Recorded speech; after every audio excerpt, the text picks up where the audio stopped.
பொன்னுச்சாமி ரோட்ல யாரு வாரதுன்னு பாத்துட்டு இருந்தார். சரியா தெரியல, மங்களா கலங்களா இருந்துச்சு கண்ணுல வேற தண்ணி வழிஞ்சிச்சு. வர வர பார்வை சரியா தெரியறது இல்ல.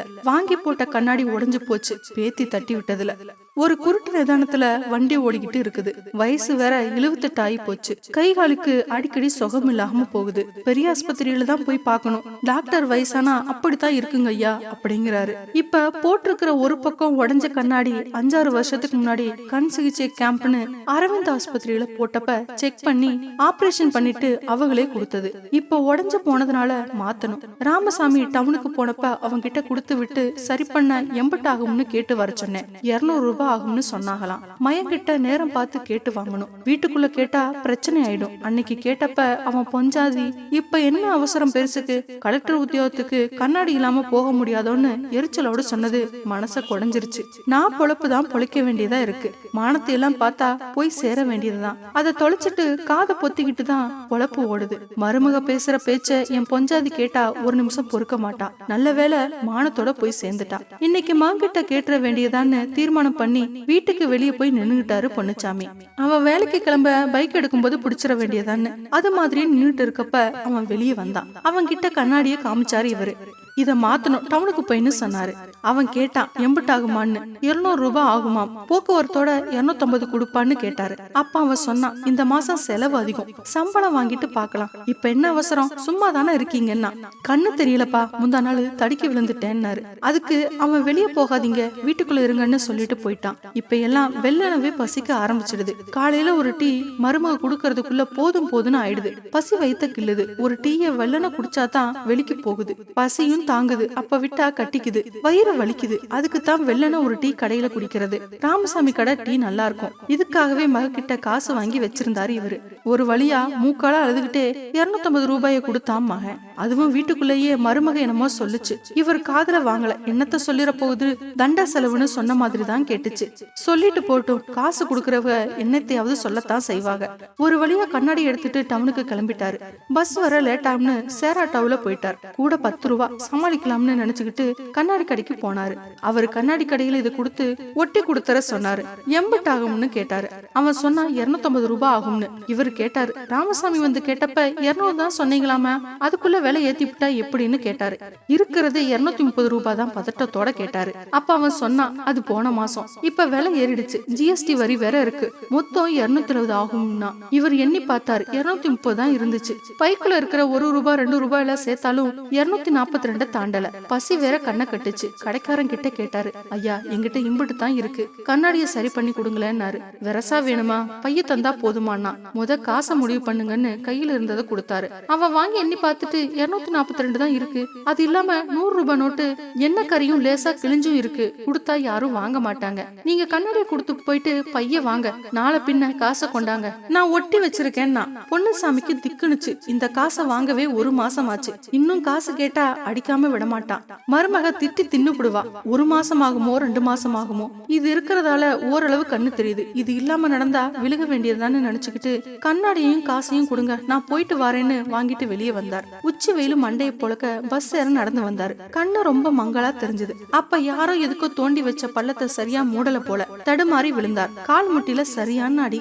உசுறு போற மாதிரி வலிச்சுது. கையில தடவி பார்த்தாரு, பிசு பிசுன்னு ஒட்டுச்சு, ரத்தம் போல. அதோட எந்திரிச்சு நொண்டி நொண்டி நடந்தாரு. கொஞ்ச தூரம் போய் பஸ் ஏறிட்டு டிக்கெட் எடுக்கையில பைய தொட்டு பார்த்தாரு. பையில இருந்த காசு கொஞ்சம் விழுந்த இடத்துல விழுந்துருச்சு போல. காசு குறைஞ்சது. இப்ப திரும்ப போய் மகன்கிட்ட காசு கேட்டா மகன் திட்டுவான், மருமக கொன்னே போடுவா.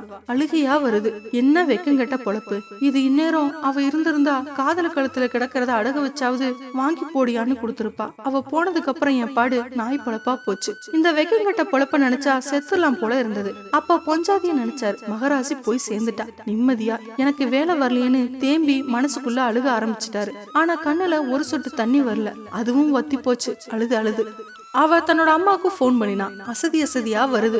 உடம்பு ரொம்ப வீக் ஆயிருச்சுன்னு நினைக்கிறேன். தினம் காலையில எந்திரிச்சா ஒவ்வொருத்தரா ரெடி பண்ணி அனுப்பிச்சிட்டு அதுக்கப்புறம் குளிச்சுட்டு சாப்பிட மணி 10 ஆயிருது. ஏதோ வயிற்றுக்கு போட்டுட்டு துணிமணிய வாஷிங் மிஷின்ல போட்டுட்டு பாத்திர பண்டம் கழுவி வச்சுட்டு அப்பாடான செத்த கண்ண சந்தா பள்ளிக்கூடம் விட்டு ஒவ்வொன்னா திரும்பி வந்துருதுங்க. திரும்ப அதுகளை கவனிச்சு நைட்டுக்கு சாப்பாடை ரெடி பண்ணி உட்கார முன்ன அவர் வந்துருவாரு. திரும்ப எல்லாத்துக்கும் சாப்பாடை போட்டுட்டு பாத்திரம் பண்டம் கழுவி வச்சுட்டு வாஷிங் மிஷின்ல போட்டதை எடுத்து காய வச்சுட்டு, இல்ல சில நேரம் ஏற்கனவே காய போட்டதை எடுத்து மடிச்சு வச்சுட்டு பார்த்தா ராத்திரி 10 ஆயிடுது. அப்பாடான்னு படுத்தா எங்க தூக்கம் வருது. தூக்கம் வந்து அசந்த தூங்குறப்ப மறுநாள் காலையில அலாரம் அடிச்சிடுது. என்ன வாழ்க்கை, எரிச்சலா வருது, என்ன பண்றதுன்னு தெரியலமான்னு புலம்புனா. அதுக்கு அவளோட அம்மா சொன்னா, நான் நேரா வரேன், முன்னையும் பார்த்த மாதிரி இருக்கும், உனக்கு ஆறுதலும் சொன்ன மாதிரி இருக்கும், வரேன் நாளைக்கு என்றாள். மறுநாள் மேலே சொன்ன வேலையெல்லாம் முடிச்சிட்டு வாஷிங் மிஷின் ஆன் பண்ணும்போது வாசலில் மணி அடிக்க போய் பார்த்தால் சொன்ன மாதிரியே அம்மா வந்துட்டாங்க. ஆசையா கட்டி பிடிச்சு வரவேற்றாள். இவளை பார்த்துட்டு அம்மா, என்னாடி இம்பட்டு இழைச்சிட்ட, ஒழுங்கா சாப்பிடறே இல்லையா, துரும்பா இழைச்சிட்ட, காண சைக்கிள என்றாள். இல்லம்மா, நான் அப்படியே தான் இருக்கேன், ரொம்ப நாள் கழிச்சு பாக்குறதால உனக்கு அப்படி தோணுது, அது உன்னோட அன்பு. இல்லடி, உண்மை இல்ல, நீ இழைச்சுதான் இருக்க.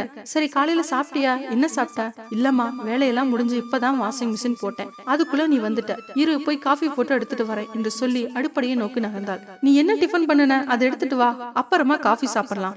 இவ உள்ள போய் இட்லிகளும் அதுக்கு சட்னியும் எடுத்து வந்து அம்மாவிடம் கொடுத்து சாப்பிடுமா என்றாள். அம்மா இவளின் கையை பிடித்து உட்கார வைத்து, டிஃபன் எனக்கு இல்ல, உனக்கு தான், நீ தான் பசியோட இருப்ப, காலையில இருந்து ஒன்னும் சாப்பிடாம நான் சாப்பிட்டு வந்துட்டேன், இந்த சாப்பிடு, நான் ஊட்டி விடுறேன்னு சொல்லி ஊட்டி விட கண்கள் கசிந்தன இவளுக்கு. அப்ப அம்மா சொன்னாள், நீ சொன்னதுல இருந்து நான் தெரிஞ்சுக்கிட்டது, நீ உன் குடும்பத்தை நேசிக்கிற அளவுக்கு உன்னை நேசிக்கலன்னு தெரியுது என்றாள். நான் எப்படி என்ன நேசிக்காம இருக்க முடியும், ரொம்ப விரும்புறேன் என்ன என்றாள். உன் வாய் தான் அப்படி சொல்லுது, ஆனா உன்னை நீ நேசிக்கவே இல்ல. அப்படி இருந்துச்சுன்னா காலையில இருந்து சாப்பிடாம இருப்பியா?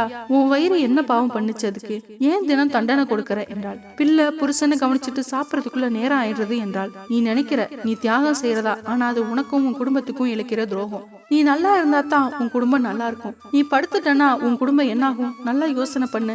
அதை கேட்டு தலை கவிழ்ந்தாள் இவள். அப்ப அம்மா சொன்னாள், காலையில எந்திரிச்சியா, ஒரு காஃபி இல்ல பாலை காய்ச்சி நீ முதல்ல குடிச்சிட்டு மத்த வேலையை கவனி. அடுத்து டிஃபன் செய்யறியா, அதுல கொஞ்சம் சாப்பிட்டு பார்த்து அப்புறம் பிள்ளைகளுக்கு கொடு. முதல்ல உன்னை கவனி, அப்புறம் எல்லாத்தையும் கவனி. இந்த உடம்பு நமக்கு கிடைச்சிருக்கிற வரம், அதை கஷ்டப்பட விடக்கூடாது, பசியில வாடக்கூடாது. அது நல்லா இருந்தா தான் எல்லாம் நல்லா இருக்கும். உடம்பை வளர்த்தேன் உயிரை வளர்த்தேனேன்னு திருமூலர் சொல்றார். இது ஆண்களுக்கு எவ்வளவு முக்கியமோ அதை விட பெண்களுக்கு ரொம்ப முக்கியம்.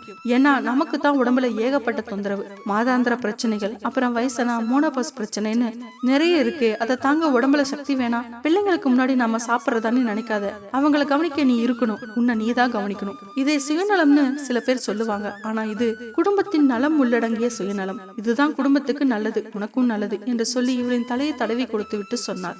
அம்மாக்களுக்கு எப்போதும் பிள்ளைகள் குடும்பம் என்ற கவலை இருக்கும். என்னதான் நீ குடும்ப தலைவி ஆயிட்டாலும் எனக்கு நீ இன்னமும் சிறு குழந்தைதான், நான் உனக்கு அம்மா தான், உன்னை பார்த்து எனக்கு கண்ணு கலங்குது, எப்படி இழைச்சிட்ட, முதல்ல நல்லத பொல்லத வாங்கிட்டு வந்து உனக்கு சமைச்சு போட்டுட்டு உன்னை சரி பண்ணிட்டு தான் போவேன் என்றாள். மறுநாள் காலை அம்மாவே எல்லாம் செய்து விட்டு இவளை சாப்பிட சொன்னாள். அப்ப இவள் கேட்டாள், அம்மா எனக்கு நீ சொன்னதை நீ கடைபிடிக்கவில்லையே, நீ முதல்ல சாப்பிடு, மகன வரும்போது நீயும் என்ன மாதிரி ஆயிடுறியே, நீ சாப்பிட்டா தான் நான் சாப்பிடுவேன் என்றாள் பொய் கோபத்துடன். அப்ப அம்மா மென்மையாக சிரித்து விட்டு சொன்னாள், உபதேசம் ஊருக்கு தாண்டி உனக்கும் எனக்கும் இல்லைன்றது சரியாத்தான் இருக்கு.